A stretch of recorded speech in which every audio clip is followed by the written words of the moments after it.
About.com, there are 196 countries. They list the same 195 as the US Department of State plus one more, Taiwan.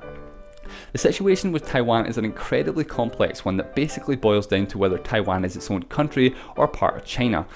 While it is officially considered part of China by the UN, it effectively operates as its own country and China has no jurisdiction within Taiwan.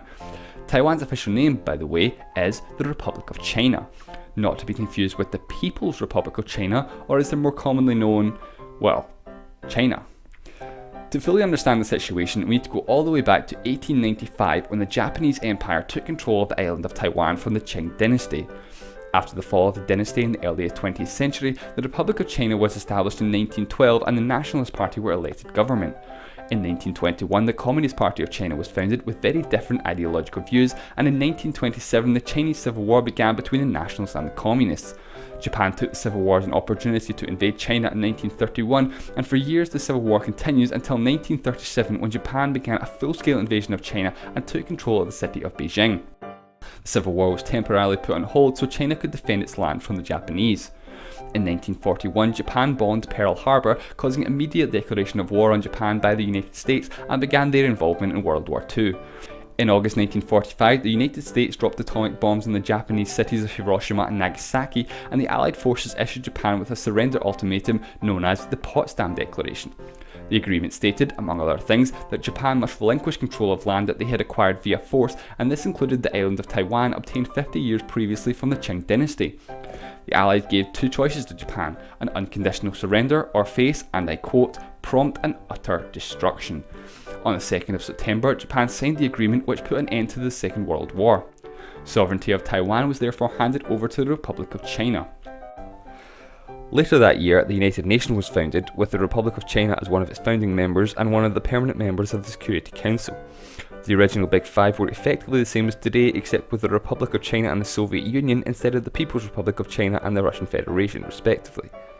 So, 1 year later, and the Chinese Civil War started up again, but this time around the Communist forces completely overwhelmed the Nationalist forces, and in 1949 the Communist Party had total control of the mainland, forcing the Nationalists to retreat to the island of Taiwan. This effectively ended the Civil War and led to the creation of the People's Republic of China by the Communist Party. This then created an incredibly complicated situation in which there were effectively two Chinas, but both claiming the exact same land, the whole of China. The People's Republic of China controlled the mainland, while the Republic of China controlled Taiwan, but both claimed each other's land. Things remained like this for the next 2 decades, while the Republic of China continued to represent China at the UN. This was until 1971 when the UN General Assembly voted to replace the Republic of China with the People's Republic of China as China's sole representative, including Taiwan, despite them never having any jurisdiction on the island in their history. In 1991, the Republic of China opted for a different approach and applied for UN membership under the name of the Republic of Taiwan. Taiwan repeatedly reapplied, but with China's veto power, realistically it was never going to happen.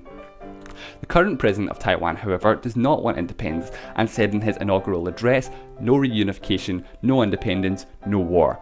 However, has since said that he actually does want unification with China. Relations between the Chinese and Taiwanese presidents is good.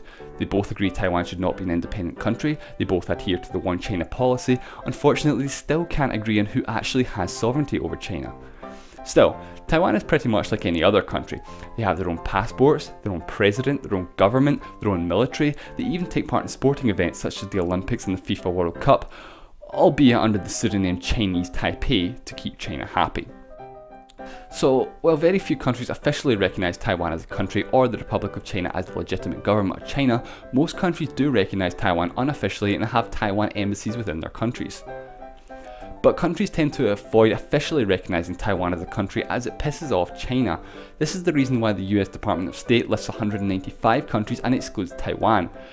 Because the United States really wouldn't want to piss off China for, let's just say political reasons. So, is everyone clear on the situation with Taiwan then? No? Well, no one really is, but we need to move on. So, how many countries are there in the world? Well, there really are no right or wrong answers.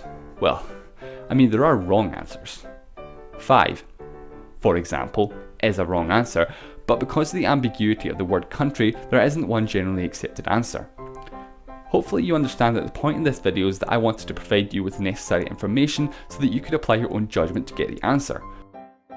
But if you really want some numbers, some possible answers would be just the members of the UN, counting the Vatican City since it's also a country, counting Kosovo, the most recognised country not in the UN, counting Taiwan, the unofficial country, counting the State of Palestine, the UN observer state, and then we could count the unrecognised countries, the constituent countries, and Niue and the Cook Islands. Then things could get a bit out of hand and we could start calling everything a country. For example, Hong Kong, Puerto Rico and Bermuda, none of which are countries, but given the dictionary definition it wouldn't seem too far-fetched to call them countries. Then we could come up with a near infinite number of answers depending on how you apply the use of the word country.